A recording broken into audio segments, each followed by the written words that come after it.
வணக்கம். காஞ்சிபுரம் பட்டு சென்டர். நீங்க எங்க இருக்குன்னு பாத்தீங்கன்னா நம்ம கஸ்டமர்ட்ட வாங்கின புடவை எல்லாமே எடுத்து ஃபேக்டரியில மெல்டிங் பண்ணிட்டு இருக்கோம். சரிங்களா? இங்க பாருங்க, கஸ்டமர் எல்லாமே கேட்டாங்க இந்த புடவை எடுத்து என்ன பண்ணுவீங்க? நம்ம வெளி தனியா தங்க தனியா பிரிச்சிருவோம்.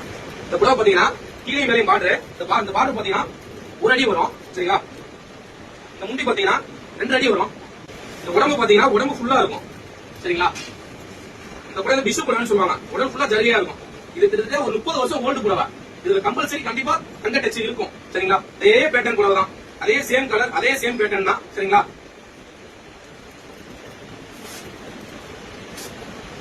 தொட்டாவே கிரியும். இந்த புடவை பாத்தீங்கன்னா 35 வருஷத்துக்கு முன்னாடி எடுத்த புடவை. அவங்க யூசேஜே பாத்தீங்கன்னா 2 to 3 டைம் தான் சொல்லிருக்காங்க அவங்க யூஸ் பண்ணதே. இவங்க நமக்கு கிட்டத்தட்ட ஒரு 15 வருஷமா இவங்க நமக்கு புடவை கொடுத்துருக்காங்க. இவங்க மட்டும் இல்லாம இவங்க சொந்தக்காரங்க, சரிங்களா, இவங்க பக்கத்து வீடு எல்லாமே வந்து நமக்கு தான் புடவை கொடுத்துருக்காங்க. இவங்க ஊர்ல இருக்கிறவங்க, இவங்க சொந்தக்காரங்க, இவங்க ரிலேஷன் எல்லாமே நமக்கு தான் புடவை கொடுத்தாங்க. அடுத்து நம்ம ஃபேக்டரி காமிக்க எப்படி மெல்டிங் பண்றோம், இந்த வெளியே எப்படி எடுக்கிறோம் அப்படின்னு பார்க்க பார்ப்போம்.